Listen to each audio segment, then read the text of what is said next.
Sir पहले आपको मैं हमारे माननीय राष्ट्रीय अध्यक्ष जी श्री अखिलेश यादव जी को धन्यवाद देना चाहूंगा कि वो आज पार्टी को वहां लेके गए हैं कि जो पार्टी है हमारे प्रदेश में नंबर 1 है और पूरे देश में नंबर 3 की पार्टी बना दिया। उनके लिए बहुत बहुत धन्यवाद।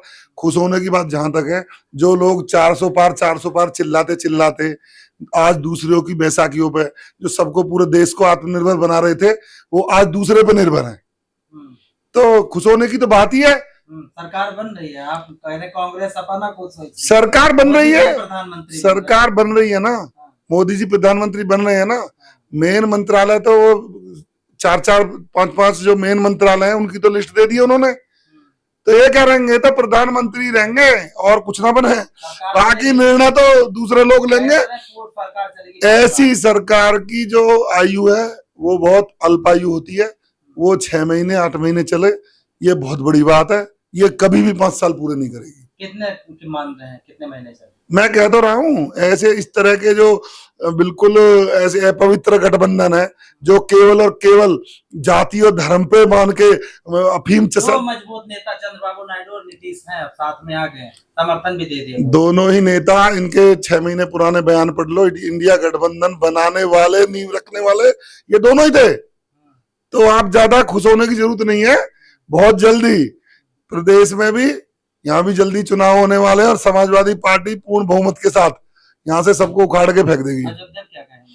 अयोध्या में ये तो जो कहते थे हम राम को लाए हैं, ये कहते थे राम को कोई ला सकता है? भगवान श्री राम पूरे हर आदमी के कण कण में बसे हुए हैं, वो पूरे मानव जाति को लाए हैं। उनको कौन लाएगा? सबक सिखा दिया, हो गया ना काम। अयोध्या उसमें ही हार गए।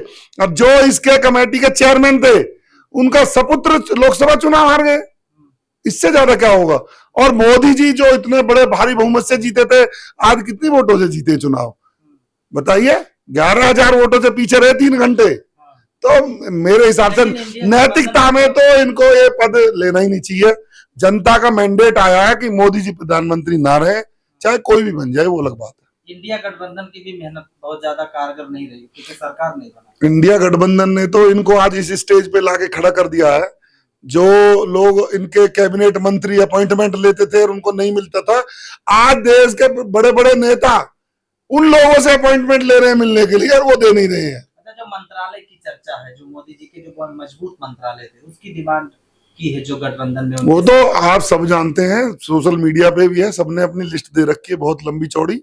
तो भाजपा के मुझे लग रहा केवल प्रधानमंत्री का पद ही पल्ले पड़ेगा, बाकी तो कुछ उनके पल्ले पड़ने वाला है नहीं। क्या क्रेज बढ़ सकता है जिस प्रकार से सपा लड़ी? 27 में तो पूर्ण रूप से पूरे कहीं भी। अब देखो इन्होंने वास्तविकता क्या है, वास्तविकता यह बीजेपी की इंडिपेंडेंटली 240-42 सीट नहीं है, 30 सीट तो इन्होंने कहीं लाइट ऑफ करी है, कहीं कुछ करा है, कहीं 8,000 से, कहीं 4,000 से, ये सारी बिना मतलब भ्रष्ट तरीके से। इनकी 210 सीटें एक्चुअल में, 242 तो है ही नहीं, 210 सीट आई हैं। 30 सीटों पर तो रिकॉर्ड है, अब देख लीजिए। सब में कहीं लाइट ऑफ हो गई, कहीं कुछ लट बज गया, कहीं कुछ हो गया, कहीं कुछ हो गया। उस तरह से इन्होंने 30 सीटें जबरदस्ती वो करी हैं।